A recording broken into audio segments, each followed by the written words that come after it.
Greetings and welcome to the Thirsty Mage, the virtual pub that was built brick by a shape-shifting Pokemon. I'm your host David Lloyd, and this week we're talking about a brand new game taking the world by storm, and a real old game that probably no one has even heard of or remember. But joining me is the expert on Koei Tecmo Omega Force games, Casey Gibson. I don't know if I'm an expert, but I'm an enjoyer for sure. I'm out there building brick by brick, as you were saying there. But yeah, dude, Pokopia. I was on the fence, and I am glad I fell on the Pokopia side of it. Jeez, dude, really fun. My timeline on Blue Sky is just filled with people's posts about they're building their villages or their cities or whatever it is, towns, houses. Like it's nothing but I never get the title. Pokopia content. That's all I see these days. Which is sort of funny. Interesting. They went with such a difficult name to say. I forget what other people, because I guess I always Pokopia, but I guess there's another way or two people are pronouncing it. But yeah, weird name aside, super fun. And it's interesting too, because I feel like that first couple week, well, I guess it's only been a couple weeks. The first week or so was really just people playing, having fun, talking about all the good times. And now I'm starting to see that Tears of the Kingdom level of creation. Not quite, right? Tears of the Kingdom is crazy with some of the concoctions and stuff they can make. But I've been seeing some crazy buildings and things people are doing within the game that just makes you go dang, people are creative, man. And I'm just a big dumb idiot apparently. Yeah, it's funny seeing it. It's basically been Pokopia. Man. No, you had it. Did I get it? That was it. Words come out. You just got to say it with confidence, David. Yeah. No, I think I need to say it without thinking. That's probably the way to do it. Yeah, you're thinking about each vowel in there, Yeah, seeing some fun posts about that, and then also Crimson Desert released this week, and the discourse on that one is kind of hilarious. Because it's interesting. Yeah, because I guess there's I don't know there seems to be a bit of a it got us. It's getting kind of mediocre scores, I guess. 7/8 or whatever. But it seems to be very. The players are enjoying it. No, it's a mixed reaction. There's a lot of folks that are upset at the controls. I guess. I haven't looked into it too much, but supposedly the controls are pretty bad. GTA style where it's it isn't just press a button and go forward. It's hold down R and yeah, too convoluted for running, I guess. But that's kind of, I didn't know it was that bad. Yeah, I don't know. Again, this is just from reading little bits and bobs here. Like I said, I'm not really looking too hard into it. But yeah, I don't know. It's one of those ones where I've seen people saying meh. But I also think it's one of those games where it is definitely for a certain kind of player who really because I'm pretty sure it's people into the grind. You know what I mean? It's tons of content. But I don't know. I didn't play Desert BDO, right? Black Desert Online, right? I believe that's was the game before this one. And again, I know that's a game that's just not for everyone. Yeah, I haven't looked into this one too much. I heard it's a massive open world and there's a million side quests, and that's kind of what if that's what you're looking for, that's where it does the best, I guess, is on the amount of content. But yeah, there's I always see these things about weird things here and there of just controls are weird, and it's funny too because there's a lot of complaining about it's not RPG enough or whatever, and then I guess the devs were it was never meant to be an RPG. It's supposed to be more of an action adventure. I think it's a more of a God of War, Breath of the Wild sort of game. And so I know on Reddit one of the biggest post. It's got like 1.5 million views, and it's just about whether it's an RPG or not. And I'm like, really? Like The great debate. this is still the most uh, viewed content of is like whether it's an actual RPG. Like, come on, guys! Like, are Well, I we guess not it's past this? better than an article with a million and a half reviews, like talking about like how bad it is or something. You know what I mean? Like, but yeah, I don't know. Like I said, BDO. I remember hearing that like some people say like it had some of the most fun content or fun like combat in Black Desert Online. So, but then I heard other people talk about how it's like, yeah, but it like also sort of sucks, you know. Like I said, I really do think it's one of those like an acquired taste. Um, it's like people like MMOs, right? Like not everyone loves like a go grind it out MMO, but at the same token, like for me, it's like sometimes like classic WoW, like oh, just give me a grind fest, dude. Like that's just what I want, you know. So I think it's definitely for certain people, you know. Yeah. Got to find your niche. I guess that's you know And the good what. thing is, if you do, then you got hundreds of hours. Yeah, that's right. Well, before we get into the main topic of this podcast, I just want to plug a couple of our things these days. Like we've got the magazine is now 2 issues deep now. We got 2 on the website. So if you head over to thethirstymage.com, you can enjoy a retro style digital magazine, which is filled with retrospectives and reviews. No ads whatsoever. Like, where can you go these days where there's no ads? I ask. Mm, It's basically nowhere except through a digital magazine. yeah, Yeah, it's got definitely not the podcast attached to it yeah, as we go through an ad right here for it. Now, yeah. Well, is it really an ad if it's free though? yeah, Uh, yeah, and within our umbrella of things we do. yeah, yeah. So it's Mage magazine. So the first issue did it was about the Final Fantasy VII remake release on Switch. Second issues cover pages for a Dragon Quest VII reimagined. But we got tons of stuff in there. There's look backs at like games like City Hunter, Another World. We got Dragon Quest VII Reimagined discussion. Jordan does a review on Yakuza Kiwami 3. Those Yakuza games, I keep trying to go back to the Kiwami versions because they look pretty fun. Casey's got The Memorable Booty is back for issue 2. We got tons of fun articles in there for We everyone. got a So fireplace review.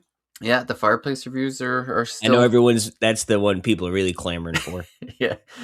Yeah, so you can read it. It's in a PDF version, so you can read it on your computer, or I've got an app called Panels on my iPad that it looks just beautiful in.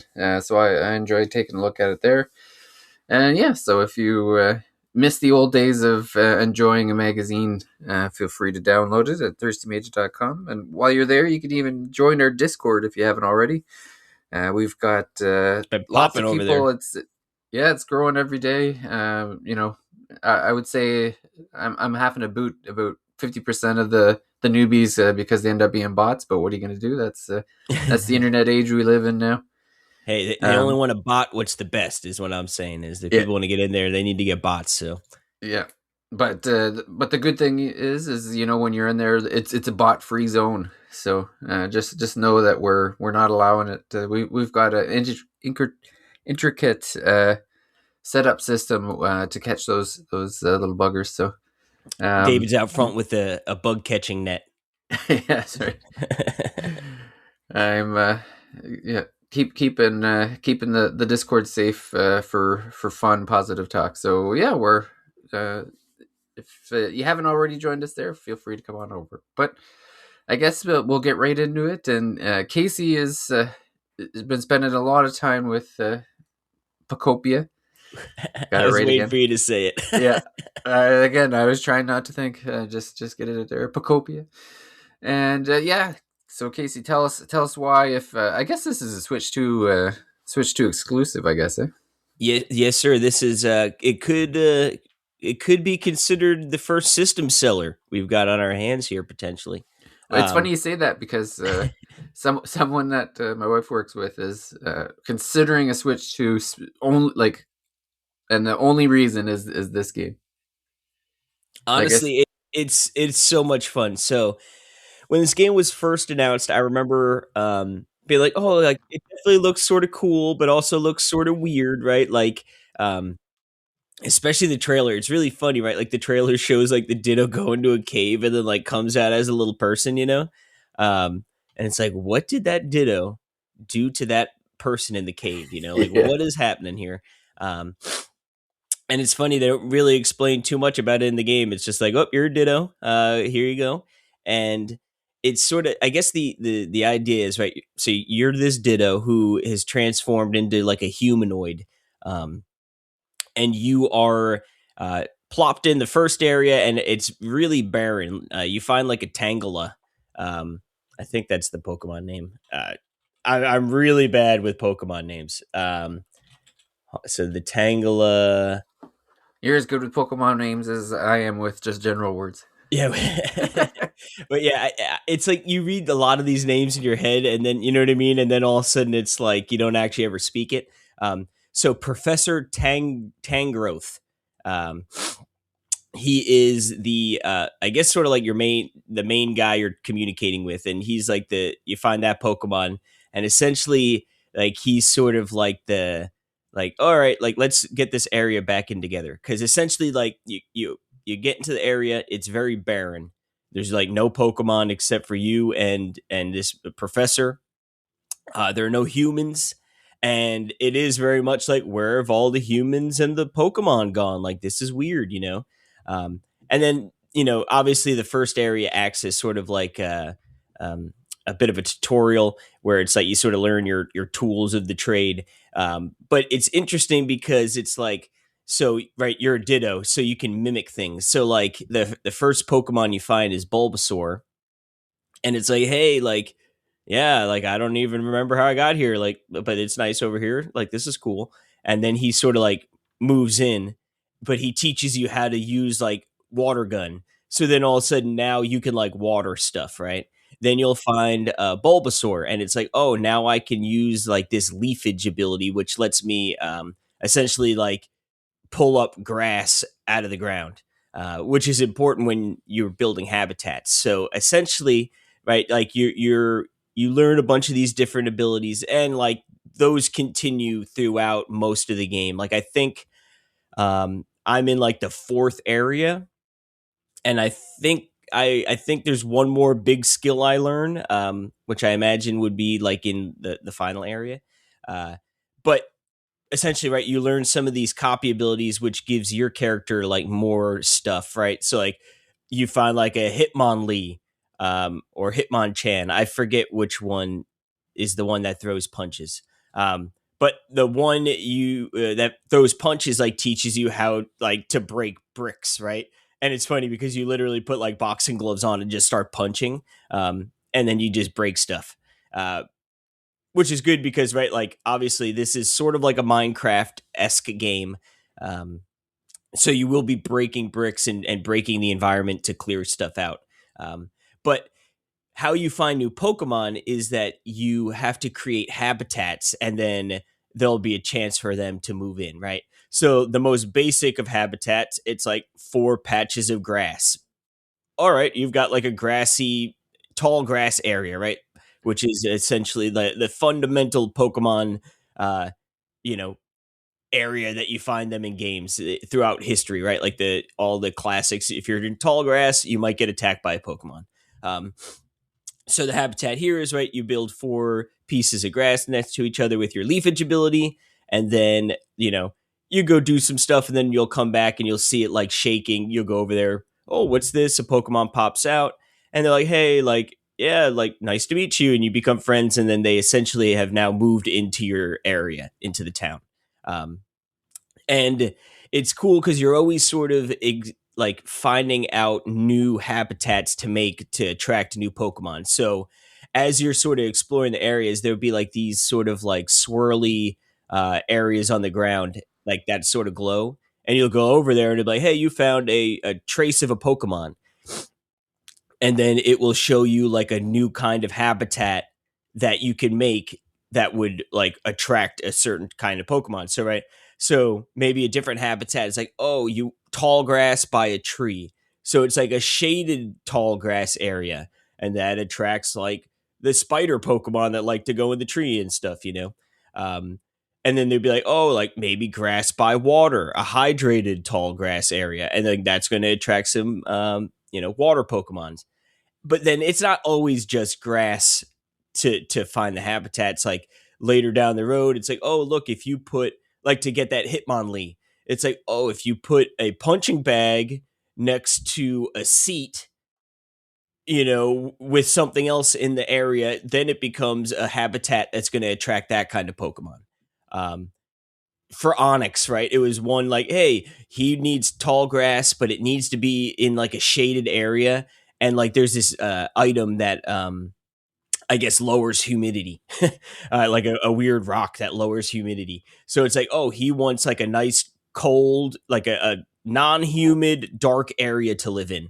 So like, oh, I've built that, and now it's attracted him. So you're always sort of like finding these different, whether it's via a trace of a Pokemon, which is like I said, sort of randomly around the area, or like you can actually sort of buy hints from one of the stores. They'd be like, oh yeah, like this kind of habitat attracts a Pokemon, so like you've now unlocked a new habitat style to make. And there's like lots of them, lots and lots of them. Each area you go to has different ones. They do like crossover, right? Like if you build the tall grassy area in the different areas, like you're going to attract Pokemon no matter what, pretty much. So when you get to a new area, it's nice because you have sort of like a bank of habitats, that will attract some new Pokemon. And then you'll keep finding other ones as you continue to explore the areas. But the main goal is like building up and attracting as many Pokemon as you can in your area.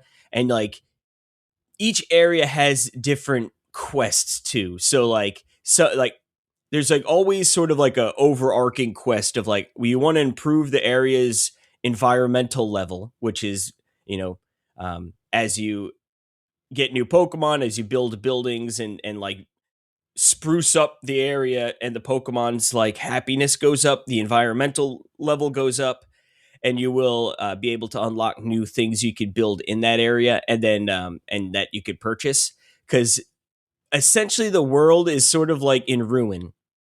And it is really interesting because the story is sort of all told um, sort of like a Resident Evil, like an old Resident Evil game, right? Where it's like, oh, you're finding notes and memos, and you're sort of piecing together why the humans are gone, and it sort of drip feeds you what's going on. So it is really interesting because there is like sort of a dark story going on. I'm not going to go into really too much spoilers on that because I think it's one of those, as you play, it's more fun to sort of find out as you're going.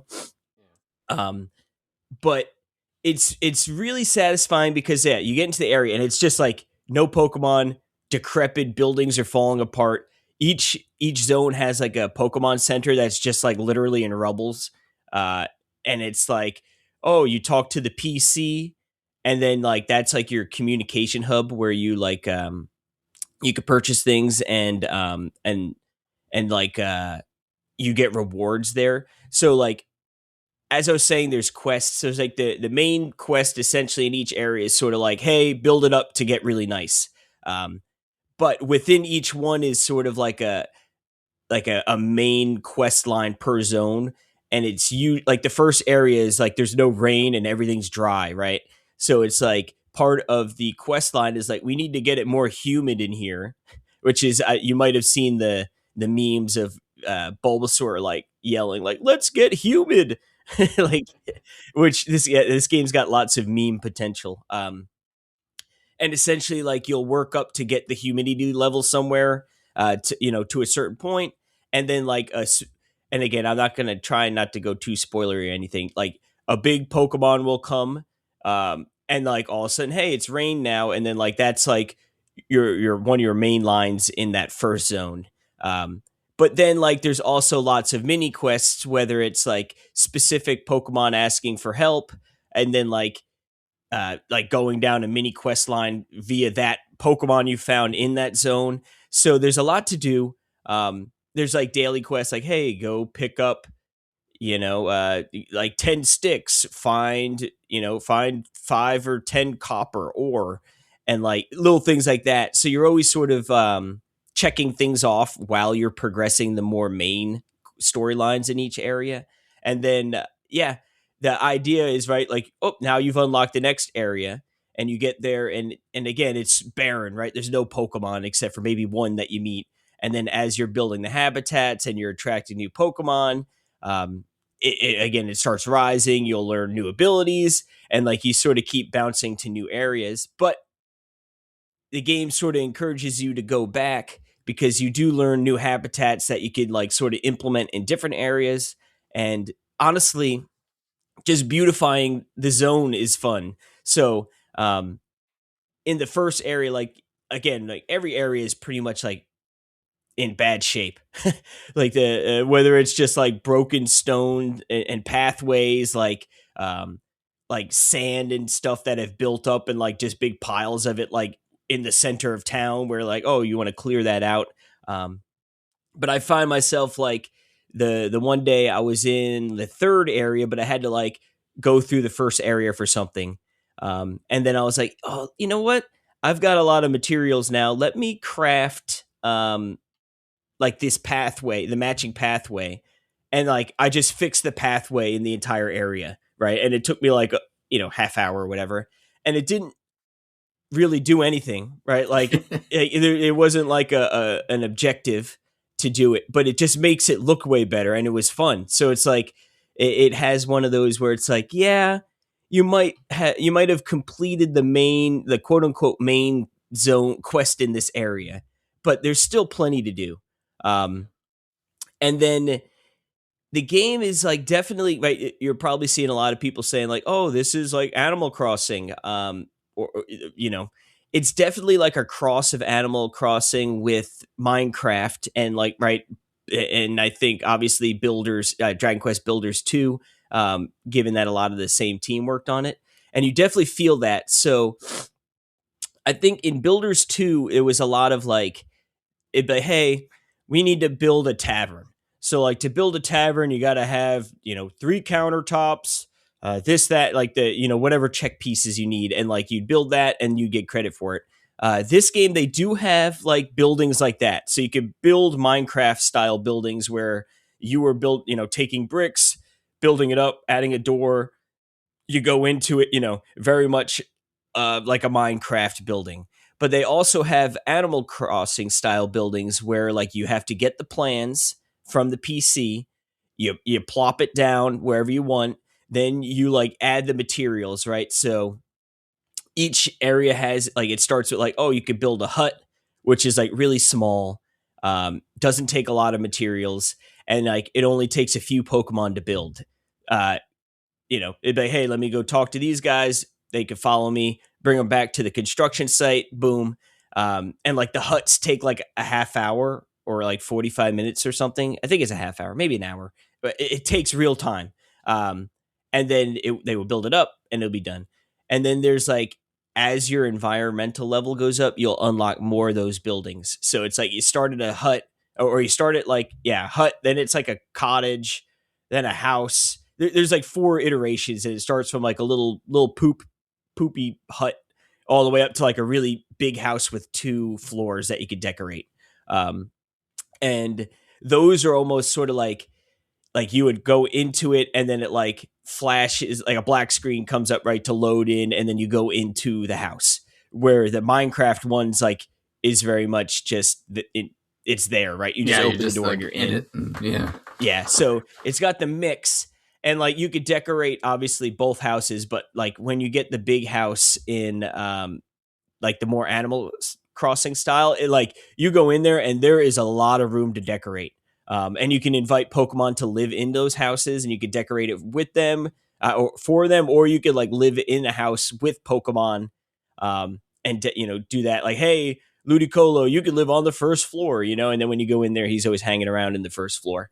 Um, but yeah, it's there's a lot to it, right? Like, and it's a Minecraft style game too. So there's a lot of crafting, right? Like you're getting lots of materials, you're unlocking patterns to build furniture and whatnot. Um, and it's just honestly, it's just a lot of fun. It's charming, it's relaxing. Um, it's one of those games where I get in there, right, and it's like, hey, I want to go finish building this house over there, which is going to require me to, I need to smelt some iron bars or whatever, you know. So it's like, all right, I got to go into the cave and get some iron, and then I got to put it in the furnace and smelt it. Um, all right, I'm going into the cave. Oh, look, there's a trace of a Pokemon. Let me see what that is. Okay. Oh, you know what? I can make that real quick. Let me build that. Now a new habitat to attract a new Pokemon. I go over, get my ore. I'm getting some ore, and then oh wait, look, there's another trace of a Pokemon, and then it's just one of those like oh, I was trying to do my main objective here, and then I got sidetracked for a half hour doing a bunch of other stuff. Yeah. Before I even got back to that point, you know, and but in a fun, satisfying way, not like oh, I feel like I need to go do this because it's there. It's a lot more like no, like this is oh, new Pokemon. Like yeah, that's what I want. Like I want to keep bumping up my numbers and increasing the area, uh, you know, environmental area because that's just going to lead to more things I can essentially do. Um, now, I think I play every day since it's come out. I've played over an hour, except I think like 2 days, according to my playlist or my play log. And it is just one of those like I get in there and you just sort of get lost in it. Like it's very like I said, it's very relaxing. You know, it's like peaceful and I haven't even gone too hard into the individual decorating, right? So like my houses and the houses I've built, like yeah, like I'll put furniture and stuff that I have in there to get it to like that base level of like, oh, all right, it's quote unquote a decorated house, like it looks good.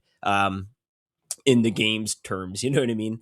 But there's just been so much to do with pushing the game and the quote unquote story, but like the main quest line forward that like I haven't aside from like sprucing up the town and like getting those things, I haven't done the individual decorating too much.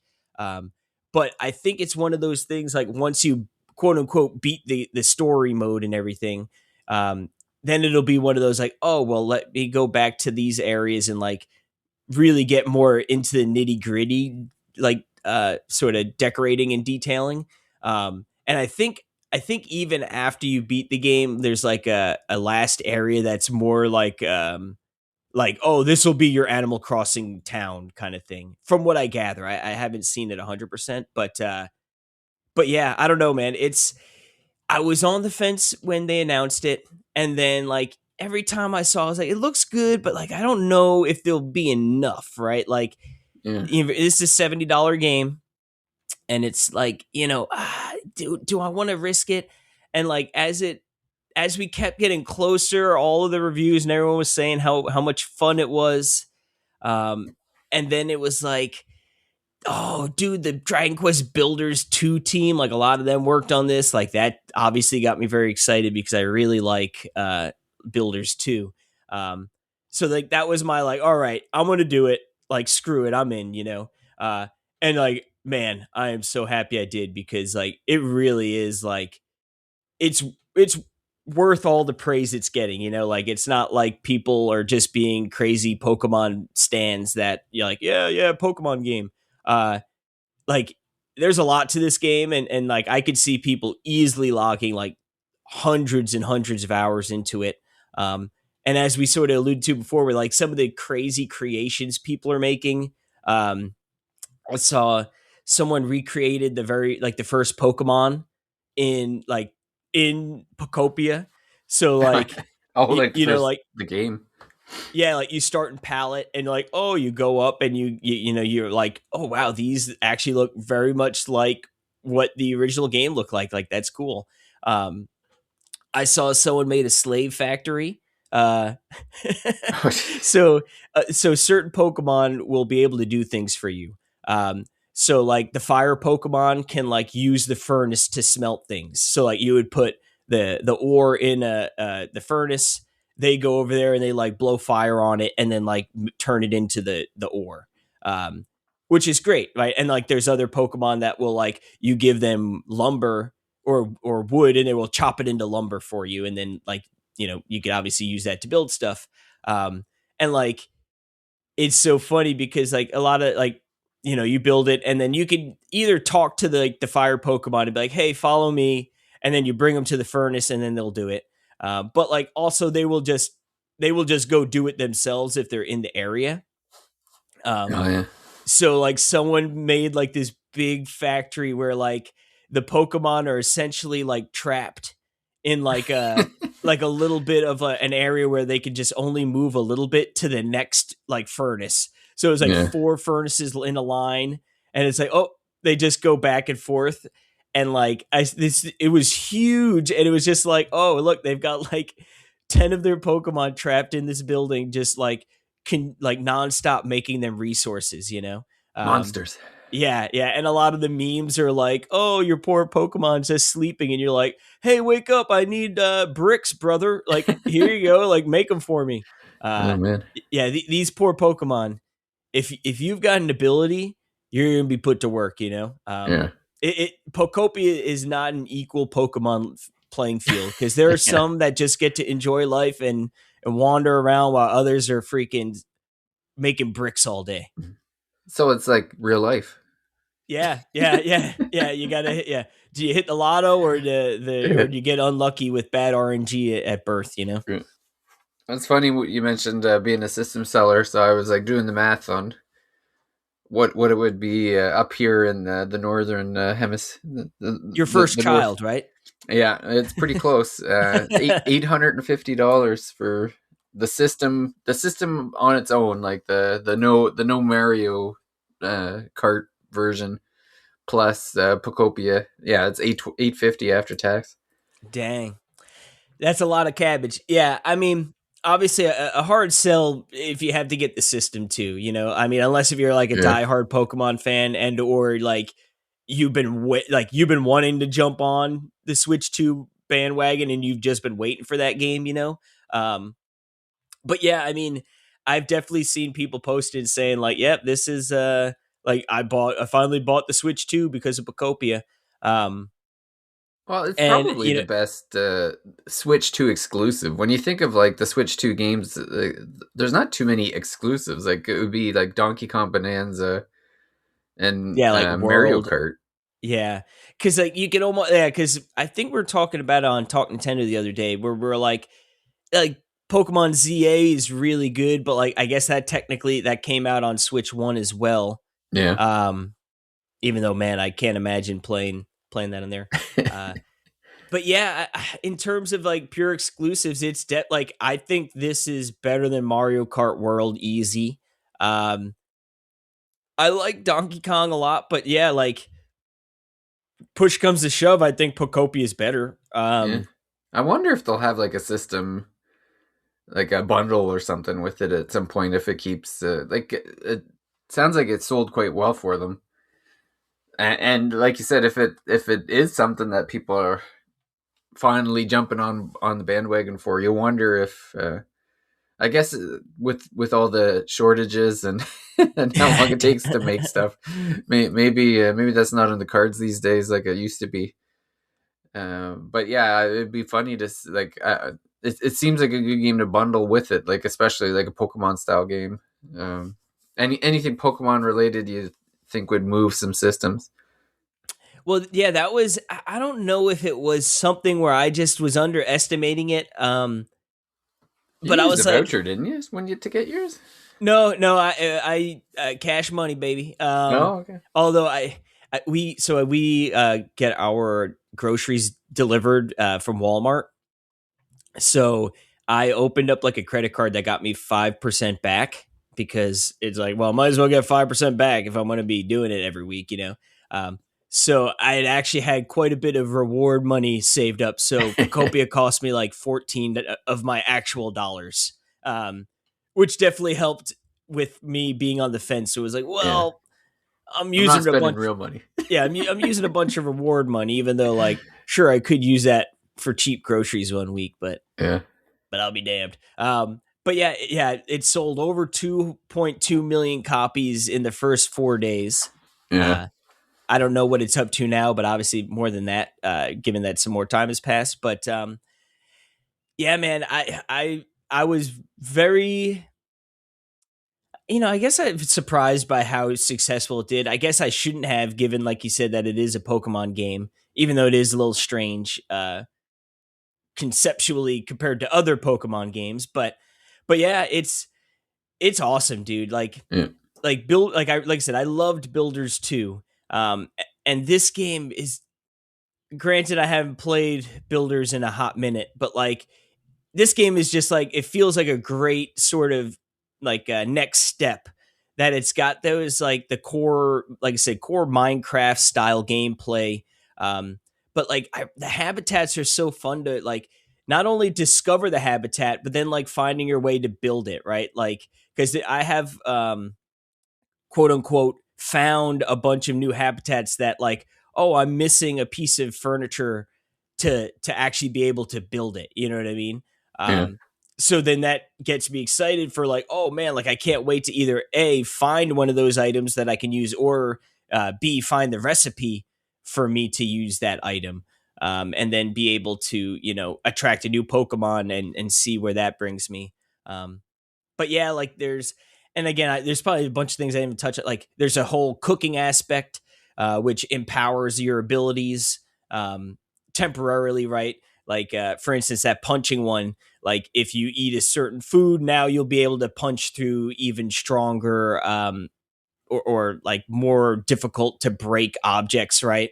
And all that good stuff. So it's just a lot to do. Like I said, I played over 20 hours, and I am in the fourth area.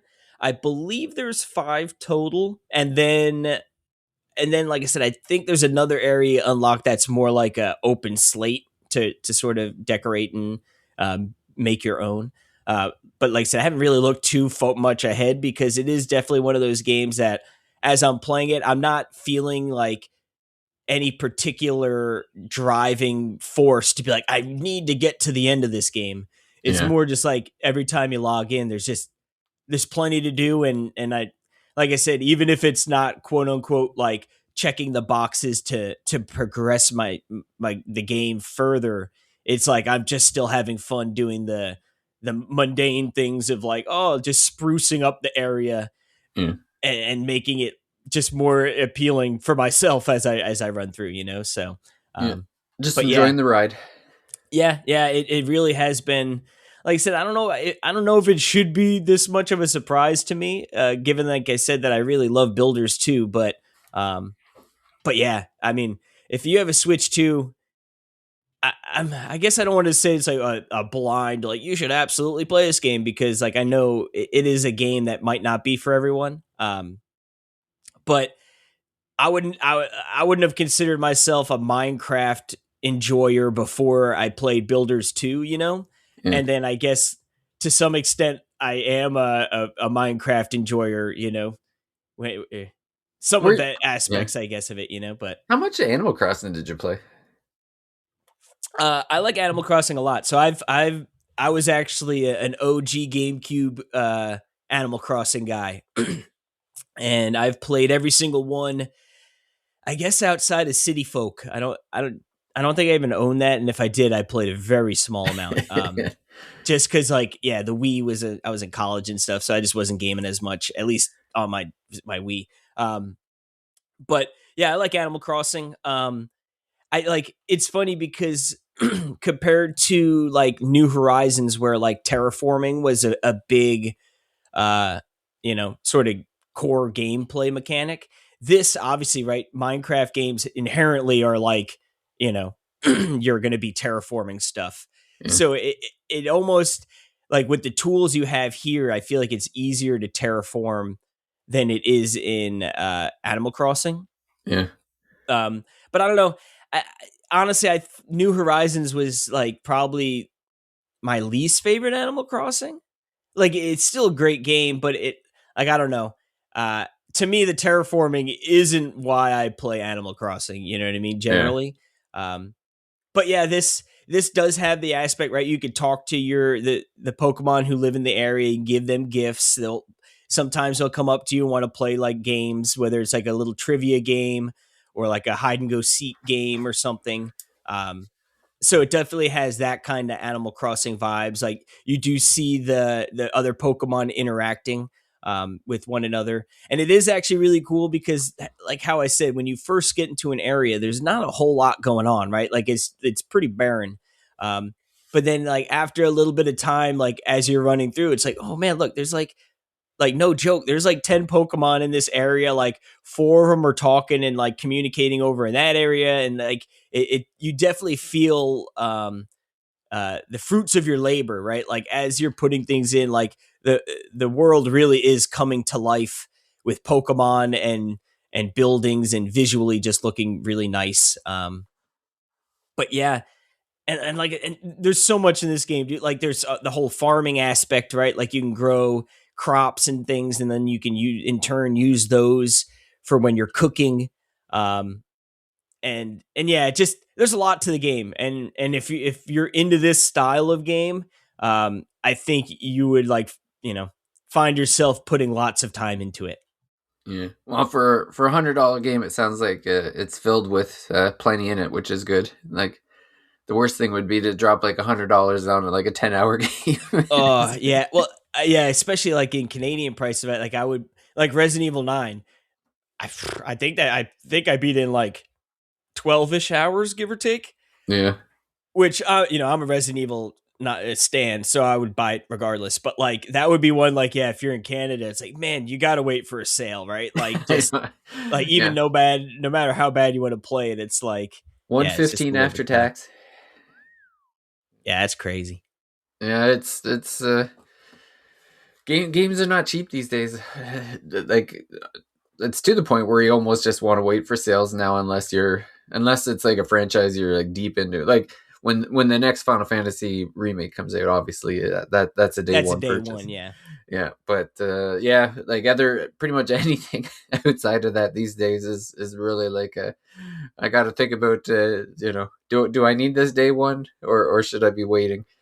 Yeah, I've been. It's funny because like I was sort of thanks to Final Fantasy VII remake.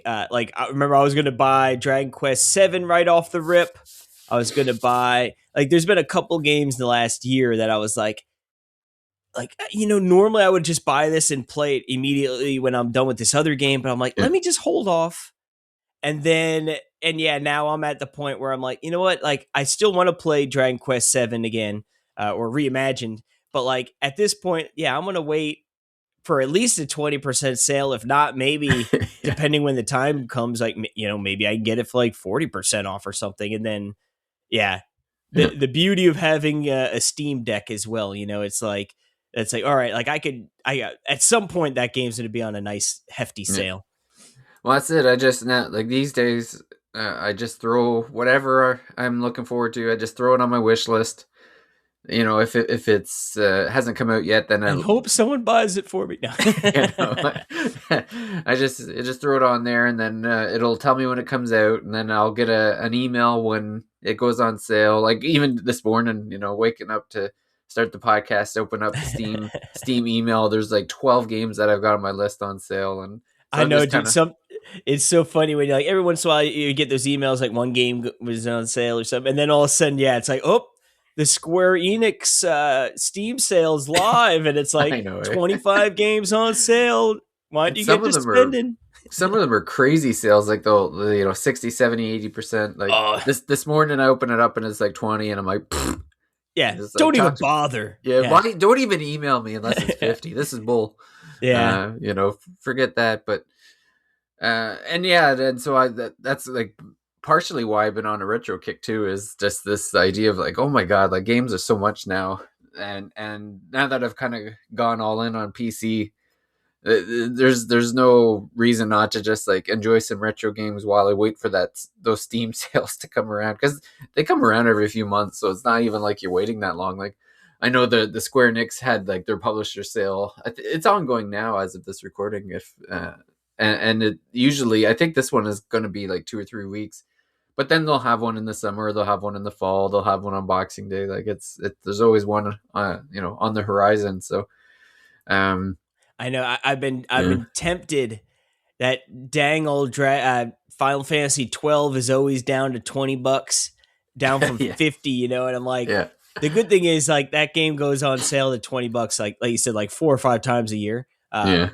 But I'm like, I'm waiting for it to go down 80%, baby. Come on. Yeah. Well, and then there's like the websites. I can't remember what there was one website that I've got bookmarked where it shows you like the graph of like Oh, the uh, highest and lowest and all that. yeah. So then you're like, that it's like, okay, it got to this point once, it'll get there again, sort of Yeah. thing.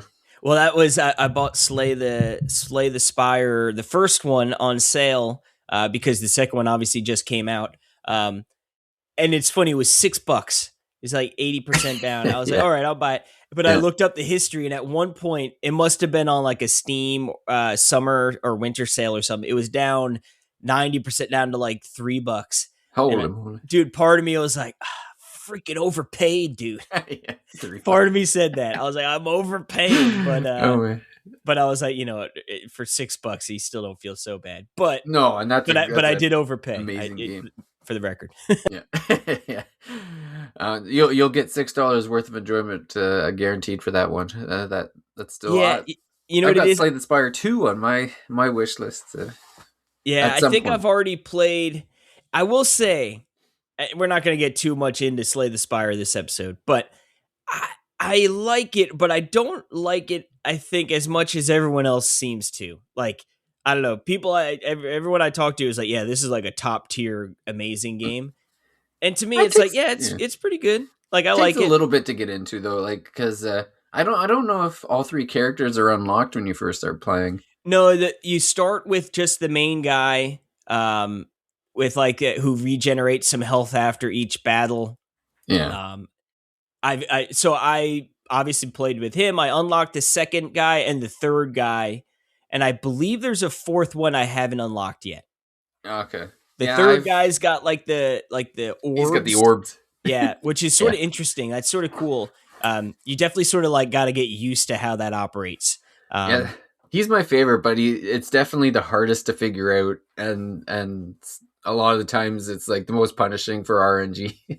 Yeah, that was one. Like, my most successful runs have definitely been with the first guy. I beat, right, like the first, second, and then the third area. I got to the third boss, I beat him, and then he regenerated, and then he killed me. Like, Yeah. he like owned me. And then yeah, I like the orb guy a lot, but I don't know if I might have beaten the first boss with him and then got sort of owned in the second area pretty quick. But yeah, I like how that guy plays, how you can like sort of risk reward, where if you want to get like the extra attacks, right, or like the lightning does extra damage and stuff. But Yeah. yeah, but anyway, we're not going to get too much into that. But yeah, Yeah. it is nice though to be able to look and be like, oh, got that game nice and cheap. Yeah.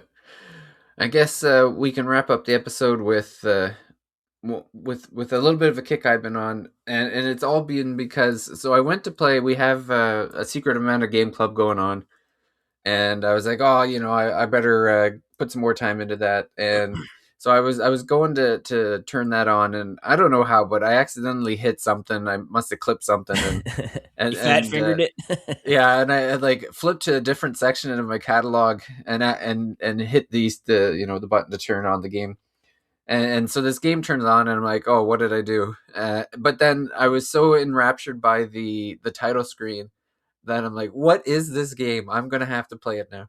And that game was Dead Connection. It's an arcade game from Taito, from 1992, and it was such a weird game. So it's basically like, uh, I don't even know what to compare it to.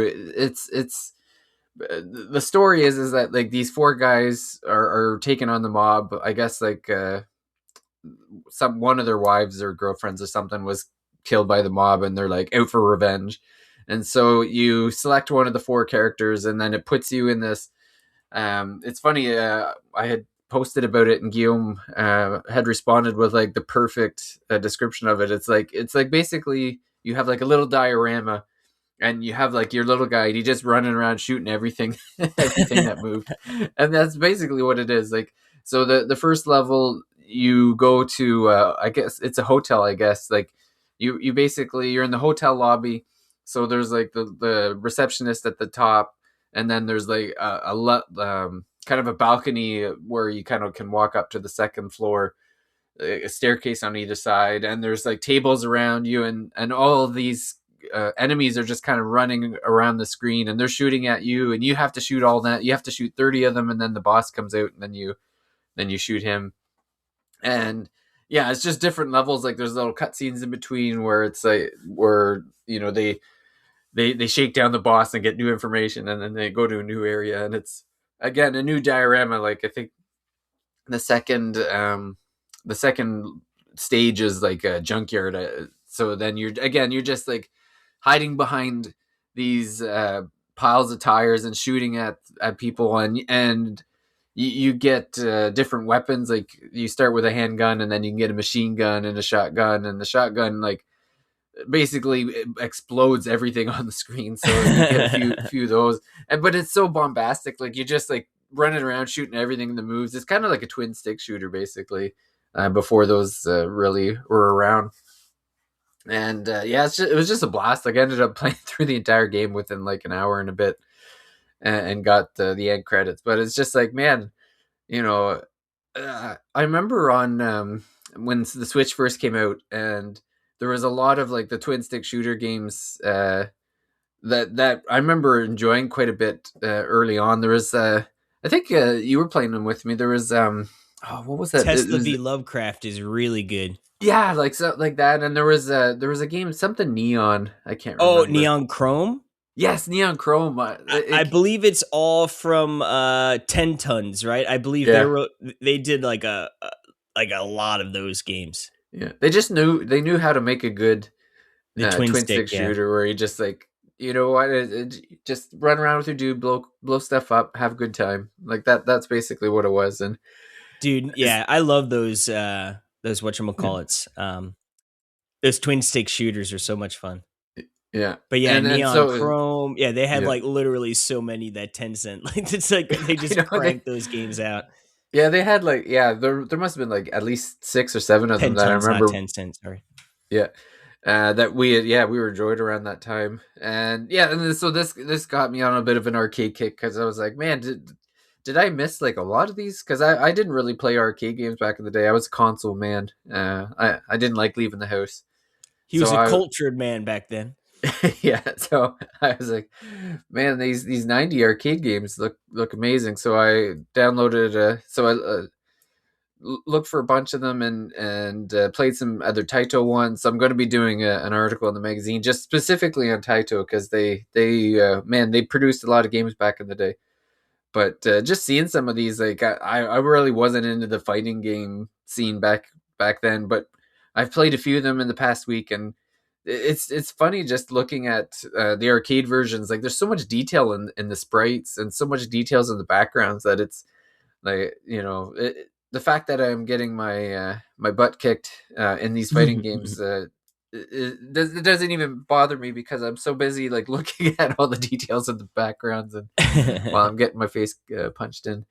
Um, I tried this one Taito, Kaiser Knuckle, and I struggled What to an even. awesome name, dude. I know it, and it's like it's basically Taito Street Fighter 2, but Oh man. I could not beat even one character. Like I don't know what was going on. Like I must have played like 8 different characters, and the first guy just pounded me in every single one. Like it would let me win one round, and then all of a sudden, like it would basically counter everything. And I'm like, did I accidentally download like some kind of like ultra difficult Yeah, pet port of mod or this, or something. like something? Because I'm just like getting creamed here. But That was the yeah, old coin coin cruncher. What do they call them? coin Coin muncher. gobblers. Yeah, munchers. Yeah. Yeah.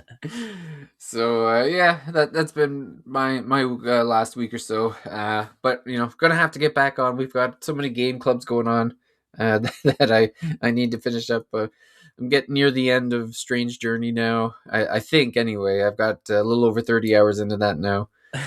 They're gonna pull a Bravely Default on you or something crazy. Yes. No, no time. It was all just a dream. Yeah. So Secret of Mana, Strange Journey. Got to finish these up. Going forward. The summer's not too far around, so we're gonna have plenty coming out. We're gonna have a remake, replay. It's in the next couple months. So gotta clean the slate for that. Ooh, yes, sir. That's a good thing about those old arcade games, though. It's like you can put an hour or two in it for one night, and then it's like I beat it. I can move on to the next. Yeah, I've never felt so productive playing arcade games where you just feed the quarters in, and like I said, after an hour you the got virtual quarters. Boom. Yeah. A little cheaper than doing it back in the day too. Yes, much cheaper.